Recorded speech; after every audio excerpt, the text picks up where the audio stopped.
Yes students, आप सभी को जो है सेकंड पार्ट जो है आपके पास एनएमआर का, उसके अंदर एनएमआर स्पेक्ट्रा ड्रॉ करने के लिए बोला जाता है। ठीक है, एनएमआर स्पेक्ट्रा आपसे ड्रॉ करवाया जाता है, उसमें आपसे पूछी जाती है डेल की वैल्यू। ठीक है, इस डेल की वैल्यू से रिलेटेड सभी की प्रॉब्लम्स आ रही हैं कि सभी पूछ रहे हैं कि आप डेल की वैल्यू कैसे याद रखोगे। तो मैंने आपको बताया से याद करनी है, बुक से याद करनी ही है। ठीक है, आपको याद करनी ही होगी। फिर भी मैं कुछ ट्रिक्स देती हूँ आपको, जिससे आपको ये थोड़ा इजी हो। ओके, फर्स्ट थिंग तो आपको देखो, एक कंसेप्ट जो है माइंड में रखना ही है। वो क्या है कि आपके पास ये देखना है कि जो हाइड्रोजन आप देख रहे हो, जिसका एनएमआर आप ड्रॉ कर रहे हो, ठीक है, उसके साथ क्या है, क्या कोई इलेक्ट्रॉन विड्रॉइंग ग्रुप लगा हुआ है। ठीक है, यदि कोई इलेक्ट्रॉन विड्रॉइंग ग्रुप वहां पर लगा हुआ है, इन दैट केस आप क्या कहोगे कि वो इलेक्ट्रॉन वहां से लेके जाएगा, इलेक्ट्रॉन वो क्या कर लेगा, वहां से विड्रॉ करेगा। और जब भी इलेक्ट्रॉन विड्रॉ होगा, यदि इलेक्ट्रॉन की डेफिशिएंसी आती है तो वहां हमेशा डीशिल्डिंग होती है। ठीक है, ये आपने याद रखा, इलेक्ट्रॉन विड्रॉइंग ग्रुप क्या करेगा, डीशिल्डिंग कराएगा। अच्छा, डीशिल्डिंग हुआ, आपको पता चल गया कि डीशिल्डिंग होता है। देन आपको कैसे पता चलेगा कि डेल की वैल्यू इंक्रीज होगी या डिक्रीज होगी। तो हमेशा जब भी डीशिल्डिंग होगी तो उस केस में डेल की वैल्यू इंक्रीज होती है। ओके, तो फर्स्ट कंसेप्ट आपका क्या हुआ, डीशिल्डिंग हमेशा डेल की वैल्यू को बढ़ाएगा। ओके, सेकंड थिंग, आपके पास यदि कोई इलेक्ट्रॉन डोनेटिंग ग्रुप आता है तो इसका उल्टा हो जाएगा। तो डोनेटिंग ग्रुप में क्या होगा, इलेक्ट्रॉन्स का डोनेशन होता है, इलेक्ट्रॉन दिए जाएंगे, और जब इलेक्ट्रॉन दिए जाएंगे तो उस केस में क्या हो जाएगा, सील्डिंग हो जाएगा। ठीक है, इलेक्ट्रॉन क्या है वो सारे हो जाएंगे तो सील्डिंग होगी। यदि सील्डिंग होगी तो उस केस में केमिकल शिफ्ट की वैल्यू, ठीक है, मतलब जो डेल की वैल्यू है वो हमेशा क्या होती है, डिक्रीज होता है। तो ये जो दोनों कंसेप्ट है आपको, वो दोनों आपने लर्न करने हैं। क्या आपको कंसेप्ट आपको याद होना चाहिए। ओके, नेक्स्ट, तो डेल की वैल्यू को याद रखने के लिए सबसे पहले आपको वैल्यूज हैं, वो बेसिक वैल्यू जो आपको याद रखनी है। फर्स्ट वन आपको कार्बन की वैल्यूज, यदि कार्बन CH3 है, CH2 है या CH है, तो उस केस में आपके पास CH3 है तो वैल्यू 0.9, CH2 है तो 1.3, CH है तो 1.7। देखो, जब आप 0.9 से 0.3 आते हो तो आपके पास 4 का इंक्रीमेंट मिलता है। यदि आप क्या करते हो, 1.3 से 1.7 आते तो भी प्लस 0.4 होता है। मतलब हर एक केस में क्या हो रहा है, 0.9 से आप कहाँ पे आए, 1.3 तो +4 0.4 इंक्रीजमेंट हो गया। ऐसे ही 1.3 से 1.7 आते तो भी 0.4 का इंक्रीमेंट हो गया। तो बेटर ये है कि आपने किसकी वैल्यू याद रख ली, CH3 की। CH3 की वैल्यू बेसिक 0.9 हो गई। ठीक है, जैसे फॉर एग्जाम्पल मैं यदि आपसे ये कहूँ कि आपके पास क्या है, CH3 है, CH2 है। यदि इस केस में मैं आपसे बोलूं कि आप क्या करो, यहाँ भी आपके पास CH3 है, तो यहाँ ये जो हाइड्रोजन्स दे रखे हैं आपके पास, CH3 वाले हाइड्रोजन्स, ठीक है, ये सिंगल देते हैं। अब सिंगल देंगे तो इनकी वैल्यू कहाँ पे आएगी, सीधा सीधा 0.9। इनकी वैल्यू जो है अपने साथ वाले कार्बन की, यदि CH2 लग गया कार्बन के साथ तो नहीं बढ़ती ना ही घटती है। ठीक है, इनकी वैल्यू फिक्स है, वो क्या होगी 1.3। लेकिन यदि इनके साथ कोई और फंक्शनल ग्रुप लग गया तो इनकी वैल्यू बढ़ेगी या घटेगी। ठीक है, तो इसके पास हो गया 0.9 और इसकी 1.3। या फिर आप ऐसे देखो कि आपके पास क्या है, कार्बन ट्रिपल बॉन्ड CH है। ठीक है, तो इस वाले हाइड्रोजन की यदि वैल्यू देखोगे, इसमें क्या है, CH है ना, ये CH को हमने क्या बोला है कि वैल्यू कितनी होती है, 1.7 होगी। ठीक है, तो इस तरह से आप इसको याद रखोगे। आपने याद रखा, बेसिक क्या रखा आपने याद, आपने बेसिक याद रखा कि आपके पास क्या है, जो दे रखा है CH3 दे रखा है, उसकी वैल्यू 0.9, CH2 की वैल्यू उसमें +4 कर दिया, 0.4 कर दिया, उसमें फिर CH देखा तो +0.4 कर दिया। ठीक है, तो ये आपको याद हो गया। सेकंड जो है वो आपने याद रखना है, CH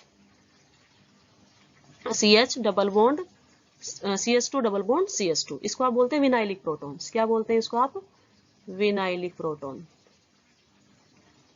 ठीक है, तो विनाइलिक प्रोटॉन्स के केस में क्या है, डबल बॉन्ड के साथ वाले कार्बन के ऊपर 2 हाइड्रोजन है, तो इसकी वैल्यू जो है वो 5 से 5.6 होती है। लेकिन इसकी वैल्यू चेंज होती है जैसे जैसे इसके ऊपर कोई अदर फंक्शनल ग्रुप लगे। ठीक है, लेकिन कहाँ से कहाँ तक जा सकती है, वैल्यू हो सकती है, मिनिमम हो सकती है 4 और मैक्सिमम हो सकती है 6। ठीक है, याद रखने की ट्रिक क्या है, देखो इसके अंदर कितने हाइड्रोजन है, 1 2 3 एंड 4। टोटल हाइड्रोजन आपने लिखे 4, तो 4 का हाफ कितना होता है, 2, तो टोटल कितना हो गया 6। तो इसका मतलब वैल्यू कहाँ से कहाँ तक हो जाए, 4 to 6। ये हमारे पास ट्रिक बनाया है। ठीक है, सेकंड आपके पास क्या है, बेंजीन। बेंजीन की वैल्यू क्या है 7.27, लेकिन इसकी वैल्यू भी चेंज हो सकती है, कहाँ से कहाँ तक जा सकती है 6, 7 से ज़्यादा यदि डिक्रीज करोगे तो 6 और मैक्सिमम बढ़ा सकते हो तो 9, 6 to 9। इसके केस में भी आपके पास क्या होगा, देखो कैसे याद रखेंगे, इसके पास कितने हाइड्रोजन है, 6 हाइड्रोजन है, 4, 5 एंड 6। तो हमने क्या कहा, टोटल हाइड्रोजन हो गई 6, 6 का हाफ कितना हो गया 3, टोटल कितना हुआ 9। तो इसीलिए मतलब याद रखने के लिए बोल दिया कि 6 to 9 हो सकता है, ठीक है।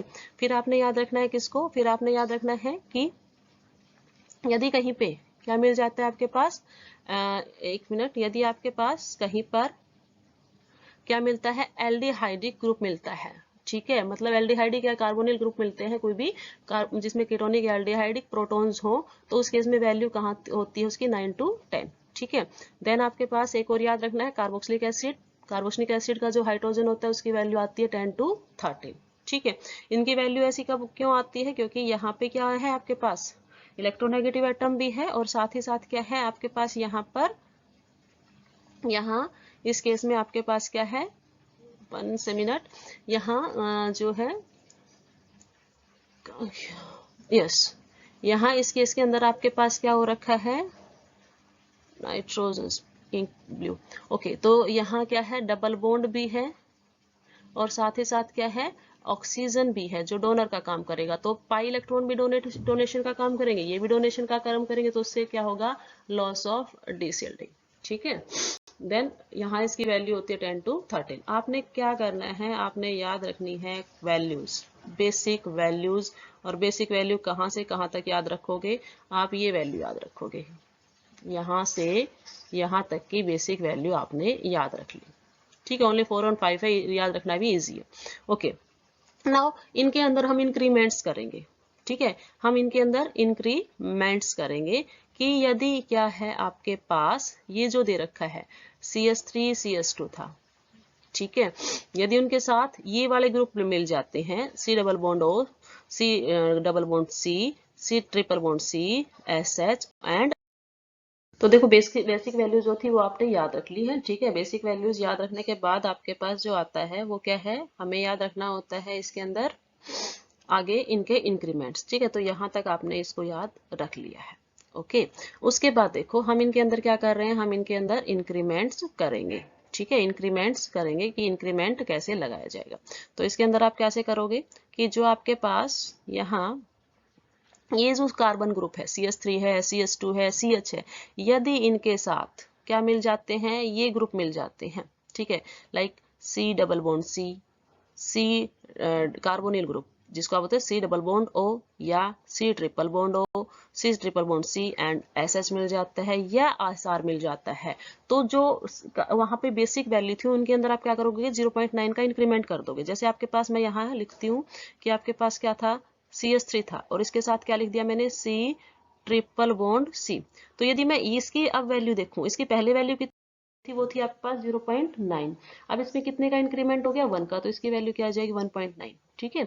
ये अप्रोक्स वैल्यू है कि 1.9 की अप्रोक्स आएगी, 1.9 2 पॉइंट तक इतनी आ जाएगी, ठीक है। ऐसे यदि आपके पास ये लिखा हो, मैंने लिखा CH2 C triple bond C, तो अब पहले इसकी वैल्यू कितनी थी 1.3 थी, अब इसमें क्या हुआ है, एक और ऐड हो गया, तो क्या हो गया, इसकी वैल्यू हो गया आपके पास 2.3, ठीक है, ओके। तो इसी तरह से आप थर्ड को भी बता सकते हो कि आपके पास क्या है, यहाँ कार्बन है, ट्रिपल बॉन्ड C था और इसके साथ क्या हो जाएगा, C डबल बॉन्ड C लग जाए, ठीक है। तो यहाँ जो आपके पास हाइड्रोजन था, ठीक है, इन हाइड्रोजन्स की वैल्यू आपके पास पहले कितनी थी 1.7 थी और उसके अंदर कितना इंक्रीमेंट हो गया 1 का, तो 2.7, ठीक है। तो ये वैल्यूज आप जो है इस तरह से इसमें निकाल के देखोगे, ठीक है। इनके अंदर मतलब इन वैल्यूज के अंदर क्या हो गया है, इंक्रीमेंट हो गया है, ओके। ये वैल्यूज ऐसे मिले, अकेले ऐसे मिलती है तो ऐसे वैल्यूज है, इसके पास 0.9 है, 7 CH3 तो ऐसे है, 1.3 CH है तो 1.7, मतलब जब अकेले थे तो वो है, लेकिन यदि इनके साथ ये ग्रुप लग गया, लाइक आप एक और एग्जांपल ले सकते हो, लाइक मैंने लिया CH3 और इसके साथ मैंने लगा दिया C डबल बॉन्ड O और कर दिया मैंने यहाँ पर H, एल्डिहाइडिक ग्रुप लगा दिया है, ठीक है। यदि मैं यहाँ पर एल्डिहाइडिक ग्रुप लगाऊंगी तो उस केस में ये जो CH3 वाले हाइड्रोजन्स थे इनकी पहले वैल्यू कितनी थी 0.9 थी, अब वैल्यू 1 और ऐड हो जाएगी तो क्या होगी 1.9, ठीक है। ऐसे ही आप क्या लग सकते हो, यहाँ पे आपने कहीं पे CH3 लगा दिया, यहाँ पे आपने CH3 लगा दिया, या यहाँ पे आपने CH3 लगा दिया। आप यहाँ पे CH2 भी लगा सकते हो, CH भी लगा सकते हो। ठीक है, तो उस केस में इनकी वैल्यूज के अंदर +1 हो जाएगा, एक वैल्यू और ऐड हो जाएगा। जो भी CH3 की वैल्यू थी 0.9, उसमें 1 और ऐड हो जाएगा। CH2 यदि यहाँ लिखा होता तो 1.3 में 1 ऐड हो जाता, यदि CH लिखा होता तो 1.7 में 1 ऐड हो जाता। मतलब ये जो कितने भी ग्रुप आए हैं, अब इसमें देख लो कि आपके पास क्या है, ये इस वाले ग्रुप है। कार्बोनिल्स में क्या क्या हो सकता है भाई, या तो एल्डिहाइडिक ग्रुप हो, ठीक है, सॉरी कीटोनिक ग्रुप था, ये एल्डिहाइडिक ग्रुप है, ये कार्बोक्सिलिक ग्रुप है, और ये क्या है आपके पास एस्टर का ग्रुप है। R C double bond OR, ester लगा हो, कार्बोक्सिलिक एसिड लगा हो, या एल्डिहाइड हो, या कीटोन हो, CH3 के साथ, CH के साथ, या CH2 के साथ, तो हमेशा उनकी वैल्यू में 1 ऐड हो जाएगा। सेकंड आता है यदि NH2 आता है, ठीक है, यदि वो कहीं पे NH2 लगा है, एरोमेटिक कोई रिंग लगी है, तो उस केस में वैल्यू के अंदर 1.5 का इंक्रीमेंट हो जाएगा। जैसे आपने ये लिखा, आपने लिखा CH3 NH2, तो यहाँ पे क्या हो गया, ये CH3 पहले वैल्यू कितनी रखती थी, इसकी बेसिक वैल्यू 0.9 थी, अब इसमें इंक्रीमेंट कितने का हो गया 1.5, तो ये क्या हो जाएगा भाई आपके पास 2.4 के समथिंग। अप्रोक्स वैल्यू 2.4 के आएगी। आप अप्रोक्सीमेट वैल्यूज को लिख सकते हो, आपकी गलत नहीं होगी। ठीक है, या फिर आप ऐसे लिखो कि आपके पास ये है, बेंजीन रिंग लग गई है किसके साथ, CH3 के साथ, तो ये जो CH3 थी इसकी वैल्यू क्या होगी 0.9, प्लस में क्या हो गया 1.5, तो वैल्यू क्या आ जाएंगे आपके पास 2.4। ठीक है, यदि आप इन हाइट इसकी देखोगे वैल्यू, इसकी वैल्यू क्या थी भाई आपके पास, पहले इसकी वैल्यू कितनी है 7.27, तो ये बेंजीन की वैल्यू 2.7 रहेगी, इसकी वैल्यू 0.9 और 1.5 रहेगी। ठीक है, ओके। अब देखिए यहाँ क्या है आपके पास, यहाँ बेंजीन की जो वैल्यू उसके अंदर क्या होगा, कम आएगा डेल की वैल्यू, क्योंकि CH3 डोनर ग्रुप लगा हुआ है, शिल्डिंग करेगा और वैल्यूज को कम कर देगा। सेकंड आपके पास हो गया कि आपको 1.5 कब ऐड करना है। थर्ड आता है आप 2 कब ऐड करते हो, लाइक आपके पास इस तरह से हो, CH3 है, देन OH है, या आपके पास इस तरह से दे रखा है CH3 है, और आपके पास क्या लगा दिया, यहाँ पर CH3 लगा दिया। ठीक है, तो उस केस में आपके पास वैल्यू क्या हो जाएगी, उस केस में आपके पास यहाँ पे जो वैल्यू है उसके अंदर कितना इंक्रीमेंट हो जाएगा +2 के अंदर। कैसे होगा, आपके पास ऑलरेडी कितना गिवन है CH3, ठीक है, क्या गिवन है CH3। ठीक है, तो आप क्या करोगे, CH3 की वैल्यू क्या बताते हो आप 0.9, और इस OH की वजह से वैल्यू कितनी ऐड होगी इसमें 2, तो इन वाले की वैल्यू कितनी होगी आपके पास 2.9 के अप्रोक्स। ठीक है, 2.93 ऐसे इसकी वैल्यूज आ जाएंगी। ओके, ऐसे ही आपके पास यहाँ पे है CH3 है, और ये क्या दे रखा है OCH3, एल्कोक्सी ग्रुप लग गया। अब देखो यहाँ पे क्लोरीन दे रखा है, ब्रोमीन दे रखा है, तो भी आपके सिलेबस के अंदर भी कुछ क्वेश्चंस हैं, लाइक क्वेश्चंस जो दे रखे हैं वो मैं यहाँ लिखती हूँ, आपके पास सिलेबस में क्या क्या क्वेश्चंस थे प्रीवियस ईयर्स के अंदर। उसमें फर्स्ट दे रखा था आपके पास CH3 CH2 Cl। ठीक है, अब देखिए आपको CH2 की वैल्यू पता है, CH2 की वैल्यू कितनी है 1.3, जब एक क्लोरीन आया है तो कितना ऐड हो गया 2, तो वैल्यू जो है कितने पे आएगी 3.3। आपके सिलेबस में मतलब जो आपने लिखा है वो 3.3 3.4 ऐसे आप लिख सकते हो। ठीक है, देन आपके पास जो सेकंड एग्जांपल है, अच्छा इस CH3 की और वैल्यू की बात करेंगे, तो इस CH3 की वैल्यू कितनी थी 0.9। अब क्लोरीन है तो है, यहाँ पे लगा है तो माइनस आई इफेक्ट शो कर रहा है, तो यहाँ भी माइनस आई इफेक्ट शो करेगा, लेकिन कम करेगा, तो यहाँ 2 वैल्यू लगा रहे हो तो अप्रोक्स आप ये समझो कि उससे आधा हो गया, तो 1.9। ठीक है, देन आपके पास दूसरा एग्जाम्पल दिया इसने CH3 CH2 Br, तो ये भी एग्जांपल आपके पास क्या है, ऊपर वाले जैसा ही है, इसकी 1.3 थी, Br की वजह से 2 ऐड हो गया, इसमें 0.9 आपने ये कर दिया। ठीक है, तो सेम ऊपर वाले जैसे जैसे ऊपर किए आपने। एक और एग्जांपल आपके पास दे रखा है, इसने लिखा है आपके पास CH3 CH Br2, ये लगाया है। अब देखो ये CH है, CH की वैल्यू कितनी होती है 1.7, आपको बेसिक वैल्यू पता है। एक Br कितना देता है 2, तो 2 Br कितने देंगे 4, तो आपके पास टोटल वैल्यू क्या होगी 5.7। अब ये CH3 है, इसकी वैल्यू 0.9 होती है, 2 Br लगे हैं तो आपने क्या कर दिया 2 लगा दिया, 2.9 के अप्रोक्स आ गई। ठीक है, तो इस तरह से आपने इनकी वैल्यू लिख दी। देन आप क्या करते हो, एक और एग्जाम्पल गिवन था आपके सिलेबस में CH3 CH Br and CH3। ठीक है, इनसे पूछा गया है प्रीवियस ईयर के अंदर, मैंने उनका NMR स्पेक्ट्रा जो है वो सोल्व करके आपको दिया है, तो आप उसके अंदर जो डेल की वैल्यू दे रखी है वो मैं इसमें बता रही हूँ। हो सकता है थोड़ा बहुत ऊपर नीचे हो वैल्यूज, लेकिन वो अप्रोक्स इतनी आएगी। ठीक है। तो यहाँ पे ये CH है, CH की वैल्यू कितनी दे रखी है 1.7 दे रखी है। आप कितना ऐड करोगे 2 ऐड करोगे, सॉरी 2 ऐड करोगे तो 2 ऐड करते ही 3.7। ठीक है, ये CH3 है कितनी है 0.9, ये कितना है 0.9, लेकिन क्या है पास में तो है ही, तो क्या होगा 1.9 और इसमें भी क्या हो जाएगा 1.9। ठीक है, ये हो गया। देन आपके पास एक और एग्जाम्पल इसी का है, वो गिवन है आपके पास CH Br2 CH2 Br। देखो यहाँ CH2 की है तो CH2 का कितना हो गया 1.3, Br का कितना हो गया 2, तो टोटल वैल्यू जो आएगी वो इस CH2 की हो जाएगी। यहाँ क्या है CH है 1.7 है, Br2 कितने करेंगे 4, क्योंकि 2 हैं तो 5.7 के समथिंग हो जाएगी और इसकी 3.3 के समथिंग हो जाएगी। ठीक है, इस तरह से इनकी वैल्यूज आप निकालोगे। ओके, तो ये थे आपके पास। अगला जो है उसके अंदर क्या है, यदि OR ग्रुप लगा हो, यदि इस तरह से OR ग्रुप लगा हो या बेंजीन के साथ ऑक्सीजन लग के फिर यहाँ CH3 लगा हो, ठीक है यहाँ पे, तो उस केस में आप कितना ऐड कर दोगे 2.5। लाइक आपके पास इस तरह से है CH3O और यहाँ पे बेंजीन रिंग लगी हुई है, तो इसके वैल्यू पहले कितनी थी CH3 की 0.9 होती है, आप क्या कर दोगे 2.5 ऐड कर दोगे, तो आपके पास 3.4 समथिंग। ठीक है, लास्ट जो है वो आपके पास है NO2 वाला। ठीक है, यदि आपके पास NO2 ग्रुप लगा है, फ्लोरीन लगा है, देखो क्लोरीन ब्रोमीन और आयोडीन लगा था तो 2 ऐड किया था, लेकिन फ्लोरीन लगा है तो 3 ऐड करोगे। ठीक है, तो यहाँ पे यदि ये ग्रुप लगे हैं तो आप उसमें 3 ऐड कर दोगे। जैसे आपके पास एक और दे रखा था सिलेबस के अंदर एसिटोफिनोन वगैरह करके, तो यहाँ देखिए आपके पास बेंजल्डिहाइड, ये इस तरह के जो आपके पास एग्जाम्पल है, बेंजीन है।